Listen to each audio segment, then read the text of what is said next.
Absolute Emperor, Napoleonic Wargame Battles by Boyd Bruce, part of the Osprey Wargames Blue Book series. Bumtown 3, Return of the Bums, Revenge of the Bums. No, Hell Comes to Bumtown. Here it is in all of its 2mm glory. This and all this stuff is irregular miniatures, 2mm figures. We have played out Bumville 1, we played out Bumville 2, and now we've got some figuring to do. Let's take a look at the Allies first. They have, in addition to their seasoned line cavalry and one lone gun over here, they've got 1, 2, and 3 seasoned infantry, and then they got some conscripts up here. You can tell the difference between them because the conscripts, it says heavy foot down there. That was for 2x2 Napoleonics. They're all jammed together, elbow to elbow, because they don't realize that too many guys standing too close together isn't safe. It makes you a target for the big guns, which is gonna be a problem for the Allies here because the French have a lot of big guns. Look at them over there. They got a whole grand battery up there. Not only that, they've got a seasoned cavalry over here. They have got another seasoned line cavalry over here, and they've got 2 units of foot, a couple of ground pounders. These are veterans. So as we play the game, bear in mind, the French infantry are all going to be hitting on 3-ups, the cavalry on 4-ups, and then over here it's going to be 4-ups for all of the Allied troops, except for these conscripts. They're only going to succeed on a 5-up. As usual, the French are trying to take the town. If they control uncontested this town at any point, the game is over. But they only have 15 turns to do that. And not only that, the Allies, this is our turn counter, and here's our Elan counter. The French have 4 to spend. The Allies only have 2. If that counter ever hits 0, it's game over, man. Game over. Before we roll for initiative, which we're not going to do because the French have the initiative since they have 4 Elan, I want to talk a bit about these rules first because the more I look at it, the more it makes my brain wrinkle. I've played 3 games of this. You've seen them all. You know we're kind of learning the process here. And I could be way off base on some of this, but I got to run through this because it helps me pack the info in my brain. Because we're using 2mm figures, all of our distances get cut in half. Oh, do they really? Do they really? Bruce provides us a little chart here in the rule book where he talks about, I'll zoom in, he talks about the movement rates and for cavalry squads, blah, blah, blah, blah, blah, and then he talks a little bit about, oh, you can kind of jigger these so that it fits.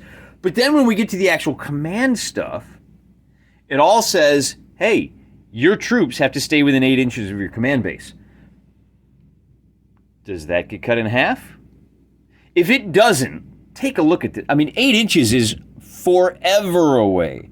Our command base starts here. 8 inches is practically off the table here. Right? The whole purpose of cutting everything in half is to shrink down the obligation. So the French have an issue because if this guy moves up, now the scenario says 9 inches between the built-up area, and for those of you that are new here, this marker is the town, and the built-up area extends 1 inch around each side. So technically the edge of the town, the suburbs, if you will, start right here where this guy is. And this unit, this is 1 unit of infantry, is guarding this town. All right, so what if we put our commander exactly 4 inches away from the town? This is a 1-inch base. Then he is exactly 4 inches away from the grand battery. That means that once an infantry unit gets into the town, the commander now has to choose. Am I going to put the infantry within my command radius, or am I going to put the guns in my command radius? If he moves up beyond this point at all, they're out of command. They have to limber up and move in. That complicates things because that means he can't move. And that means that everybody has to stay within 4 inches of him the entire time. So my cavalry, or the French cavalry, they can't get any closer to this unit than right here, or else they're out of command. that seem right to you? Seems a little odd, right? Let's flip the script and let's look at things from the British perspective, or the Allied perspective, if you will. I put the commander down here, but he's actually in this town, and they are on defend orders.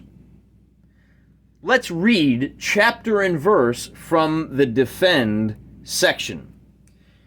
He remains stationary. Now, we didn't do that before. We were worried about a lot of other things. What dice to roll, how elan works, how, initiative, all those little kind of details. Now we're going to step back and we're going to look at how the defend order works. The CC remains stationary. All units may move to defend the area within his command span. Defending infantry may not charge, but can countercharge. Okay, that's important. I think we messed that up. Even if the enemy is within command radius, cannot charge, can only countercharge. Good to know. Cavalry are free to act as normal within the command range. Oh, and guns start unlimbered. All right, that's fine. Well, we just unlimbered it. Oh, they start unlimbered. So wherever he starts, that's where he starts. All right, fine. And again, we run into the issue that, well, wait a minute. My commander has a command radius of 4 inches. Let's assume it's from the base, and let's assume that he starts directly on top of the town, which we're not putting the figure there because it's wobbly and it looks dumb. But assume for the moment that he is directly within the town. If you go from the base 4 inches, he's already out of command. So what we have to do, and I think this is a reasonable assumption, the commander is in the town. We're going to use the town edge as his starting point for this 4-inch range, which means that all of the defenders have to stay within 5 inches of the town base, or 4 inches of the command of the built-up area. They're not going to be able to move, and again, it's going to be 5 inches from the base. Once you get beyond that point, and then again, we'll show the 4 inches, you've got a potential combat area that's very small. I mean, it's just this little wedge right here is the only place you can. How do you resolve that?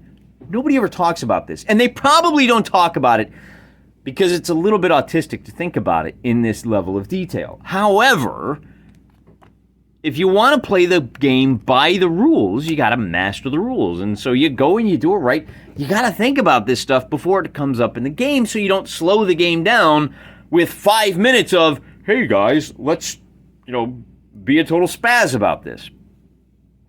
Why am I talking about this? That's a good question. Turn 1 begins with the command phase, and there's not a lot to do here. You put your orders down. These guys all have a command to attack Bumville. These guys all have the order to defend Bumville. Then we move on to the movement phase, and as mentioned before, the elan advantage goes to the French. They ask the British to go first, and the British say, fine, not a problem. I'm going to move these guys up 2 to here. No, well, we're going to stop just short, a little something like this. We'll kind of swing them around that way a little bit too. And then these guys are likewise going to swing up this way to kind of seal that off. We have some conscripts who don't want to get in the way of the cannon, but they don't really have much choice. They're actually going to form column. And they're going to complicate everything by moving their full. If they're in column march, they can move 4 inches, and that's going to put them up here. And you know what I tell you what we're going to do? We're going to leave these guys back here, and we're going to put these guys in attack column, and we're going to move them up 3 inches, which should put them something like that. So they're outside the town. That's the inch of the town. These guys are now backing them up. And then what are we going to do with our cavalry? We'll just slide our cavalry on right up to here, ready to pounce on anybody that gets stuck in combat. So the British are done. That was easy. Now for the French over there in the distance. They don't like being in the distance. They're going to go ahead and they're in attack march. No, they're in attack column right now, so they can move up the 3 inches. And these guys are going to come up 3 in attack column and halt right there. Likewise on this side, they're going to swing wide over here to 3 inches. And they're kind of going to screen. Now, oh, see, I already screwed up. He should be back here to start the festivities. Because this cavalry unit needs to be within 4 inches of him. It's all right. We'll fix that here in a minute. This is our first time using the Grand Battery. The Grand Battery they start off as individual cannons, but the first thing they're going to do is link up and form a Grand Battery. And then we'll move these guys up to here. They are just following up behind their respective infantry boys. And by the way, I don't have enough of these 2mm figures. The guys in purple, they must be some kind of fancy guard for the French. Yeah, they're wearing purple uniforms. I don't know. Maybe they're just unusually bloody. So they've moved up, and that's all we're going to do for now. This guy can move up a little bit more. He is on attack orders. Everybody is within 4 inches, and we got to leave them where they're 4 inches. He can move 4 inches per turn. Not a big deal. They are in squadron. It's so tight, man. Oh, geez. See, look at that. Those horses, they got to be basically parallel with the road, even if they wanted to move up. We're done with moving. Let's do some shooting. This is the easy one. They're going to shoot at these guys. It is long range, and that means they're only going to roll... they're going to roll 2 dice, and the most they can do is 1 hit. So they get the 1 hit. And that's going to do 1. I picked up some more yellow dice. So there's our casualty. Now we need to do that Grand Battery. Who are they shooting at? I think we're going to go ahead and fire at... What did I do here? I did this wrong. I wanted to move up the conscripts to the front here.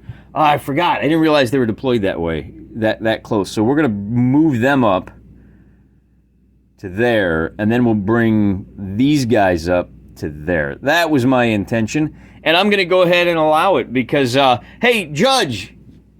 Yes, player? Can I do that? Yes, you can. Man, I love solo wargaming.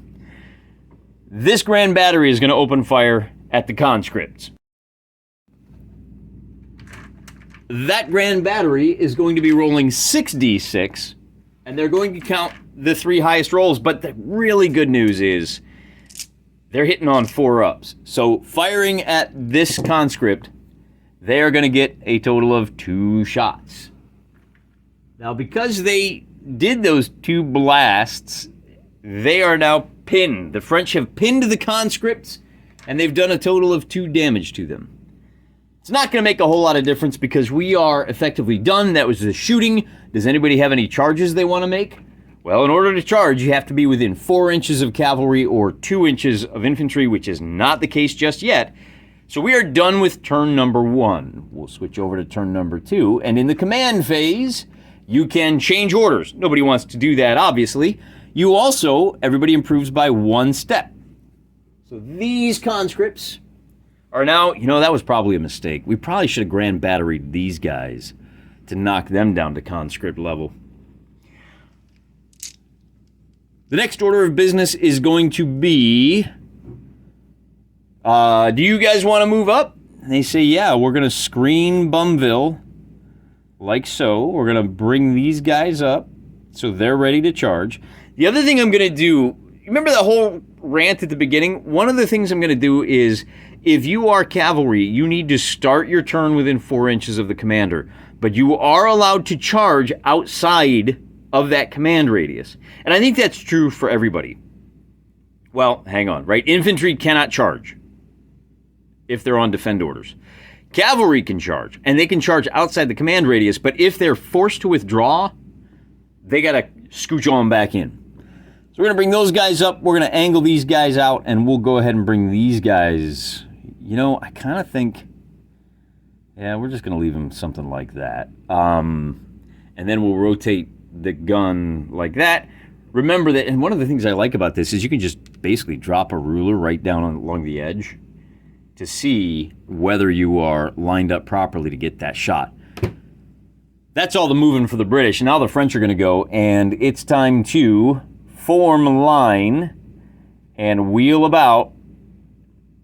And these guys are going to form line, and they're going to move up 2 inches. I'm going to use this one. This one's a little easier for these smaller ranges. Now, they can't move. Oh, that's as close as they can get to these guys. 2 inches is the how do I put this? The only way to move to within 2 inches of somebody is to charge in, and they're not ready to do that yet. Unfortunately, with a 4-inch distance, these guys are going to have to form line like that and stop right there. And then likewise with these guys, we're not going to waste any time. We're just going to move right up to the 2-inch mark. That's as close as they're allowed to get. And then 4 inches, we have a little bit more room over here, but we definitely want this cannon, we want this line to soak damage from this cannon. We're going to form line with these horsies, and we're going to bring them up to here. And then, oh, you know what? Because those horses are that close, we can actually bring this guy over to here as long as they're within 4, which they are. And then we can swing these guys out a little bit wider, which is going to be important, not this turn, but for next. The good news is that you just need one stand within 4 inches. So you can exercise a little bit more control outside of that 4-inch command radius. I think the French are looking good at this point. The next order of business, now here's another question. This grand battery here, they're linked together. I guess, can they rotate something like this? And as long as all 3 of them have line of sight, I guess they can still shoot? Or do we have to worry about the fact that this guy is completely blocked by his friendlies? Well, I mean, if they weren't in the same direction, they'd be able to kind of do like that, I guess.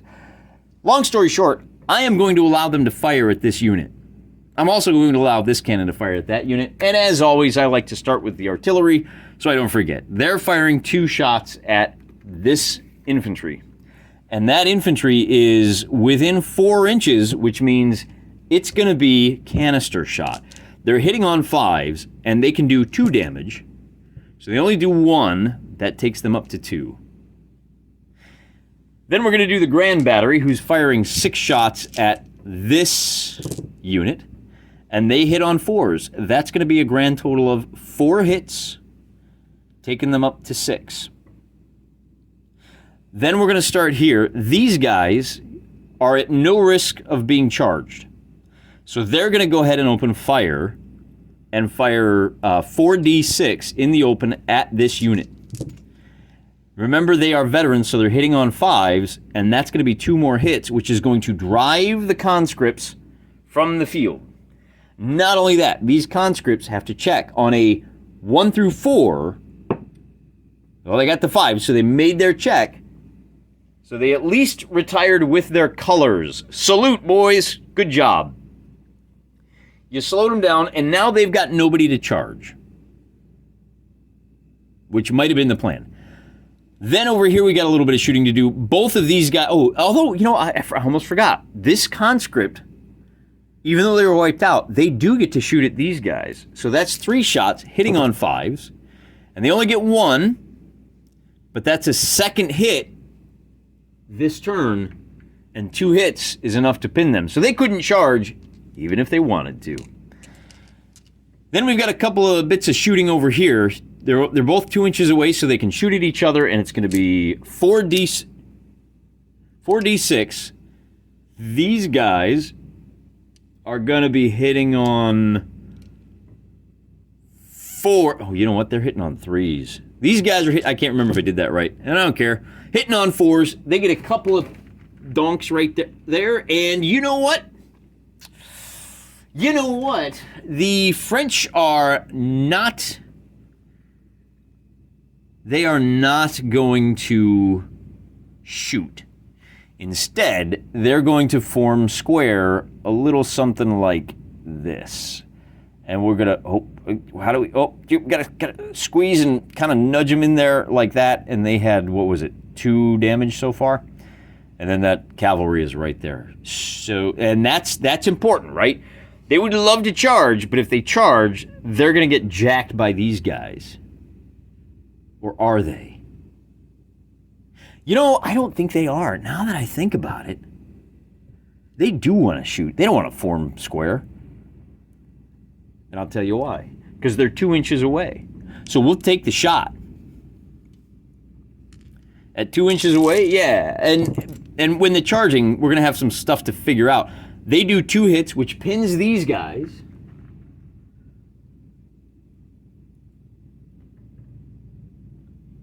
With 2 damage. Right? Hitting on 3s because they're veterans. And now we're all done with the shooting. But we have something interesting here. Because these guys in squadron they have to charge this unit.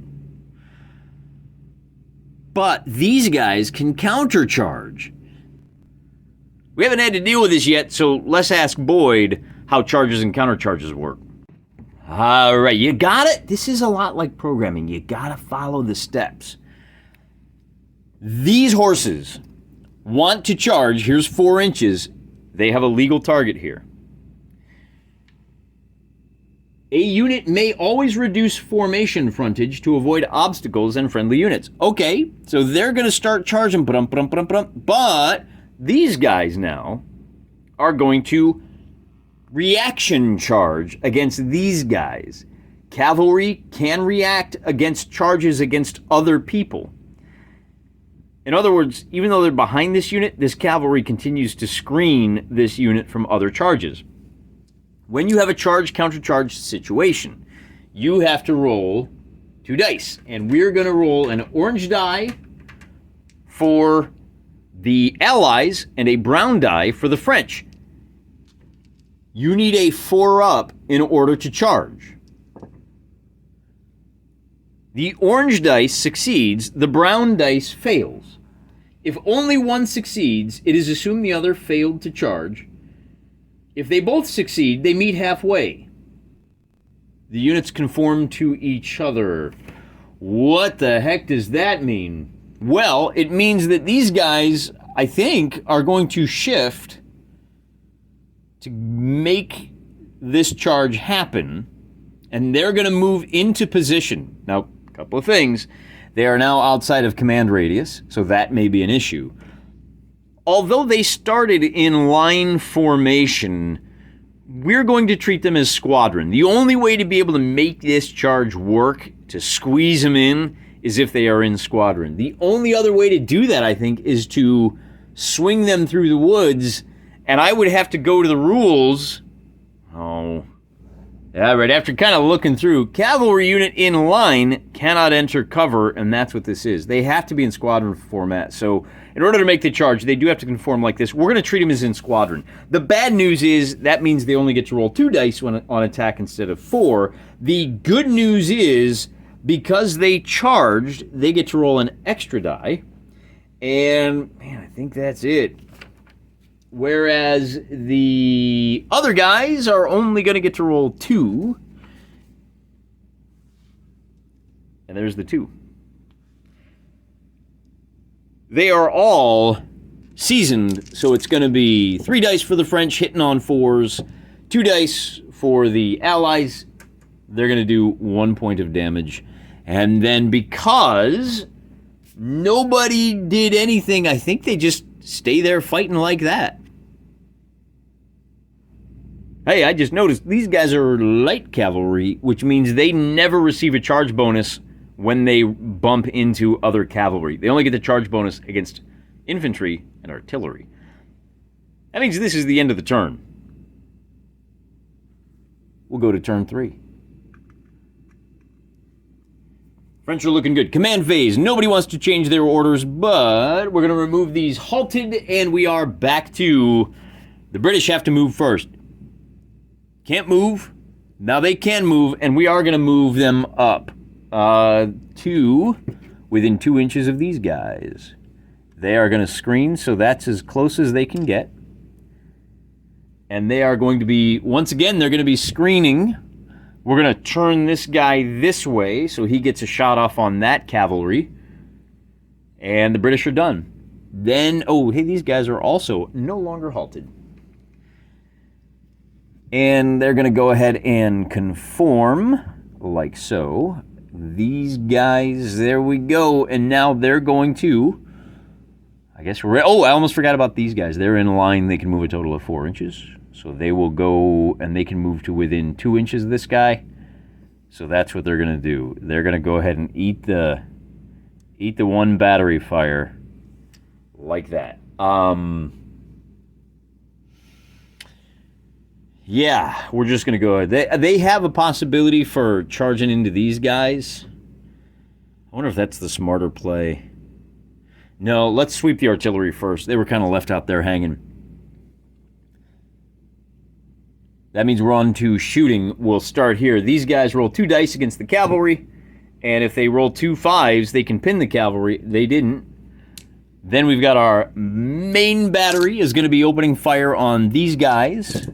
Rolling 6s, hitting on 4s. That's 2 more bops against them.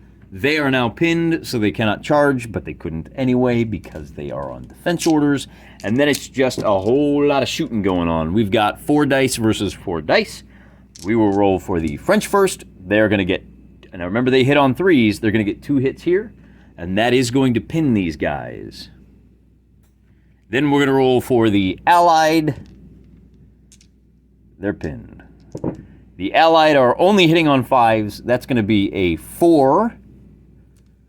Then over here, we're going to roll, and they're not pinned. That's important. The French are going to roll 4d6. They're going to get 3 hits here, which takes them up to 7. And they're disrupted because that's 1, 2, 3. No, that's only 4. If you take 5 shooting hits in a single turn, then you're disrupted. They've only taken 4. We're going to put a second die there. It's not going to be there for very long. Don't worry about it, guys. Aesthetically, this isn't the best. But they do get to shoot back. They were at 4, so they are still going to be hitting on 4-ups. They're going to get 2 hits, and that is going to pin these guys. Oh, what a shame. 2 hits in the shooting phase. Let's double check that. 2 hits cause a unit to become halted. Sorry, guys. And that is all of the shooting. Oh, well, these guys can shoot 2 inches out, but there's nobody within 2 inches, so there's nobody for them to shoot at. All right. Then we're going to do our charges, and of course, we're going to have 1 here, which is nice and tidy, and then we're going to have, well, these guys are not halted, so they're going to charge up here. And then halted, and I think that's it for the charging. So we can do our cavalry are fighting the artillery. And I think they only roll 2 dice, but if they get even a single hit, that artillery is gone. Normally, since they're in line, they would roll 4. They do get a bonus d6 because of the charge. And then where is it? Infantry or cavalry attacking an artillery are plus 2d6. I was wrong. They're rolling 6d6. Hitting on 4s, and they get a total of 3 hits, which is gonna be enough for artillery that is contacted is destroyed if it receives any hits. So 1 more unit is dead, and they have to make a check, and on a, what is it? They are, artillery's contacted, it's destroyed. I don't think you roll for colors on that one, though. I wouldn't even know what to roll against. Got it. Under the description of artillery, it says they always roll a 5 up, so this is their waiver test. And on a 3, they fail, which means the Allied forces go down to 1 elan. We've done this combat, now we have to do this combat here. And because the French managed to charge, they are going to get their 4d6 for being in line. Then they are going to get 1d6 for having charged, I think. If we have 46 in line, plus a d6 in the first round only. And I think that's it. Yep, 5d6 for the French. They are hitting on 3s. They get a total of 5 hits, which is absolutely devastating. That's going to bring the total to 7 here. And they have to make a waiver test. Now, we'll get to that in a second. They still get to roll 4 hits, 4 dice, hitting on 4s against the French. So they can exact a total. They do. They hit twice, bringing their total up to 6. So this French unit is now badly bloodied. But they have to make a waiver test.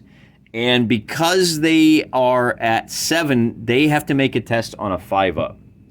And with a result of a 4, they fail, they lose their colors, and just like that, the Allies have lost. They are out of Elan. Sorry, guys. So they retreat from the field. Before we go on, though, I want to do another round of combat for these guys. It's going to be 2 dice versus 2 dice. I just want to see what's going to happen. It's going to be 2 hits over here for these guys, no hits there. And I don't know even why we're messing around with that. This game is over. But, oh, you know what I did forget? And this is why I still want to think about it. These guys, because they destroyed those cannons, they just sit there because it was artillery. If it was infantry and they had a legal target, they would continue to charge and they would lose 1 hit point, so to speak, because they are getting exhausted. Alternatively, if they charge up, they would have to withdraw back to within the command radius of this guy, and that's kind of where they're at in the next phase. That's something to be aware of. We would need to bring this guy up, bring them to within 4 inches, kind of wheel them around so that they could charge over here and finish these guys off, or maybe even charge the built-up area.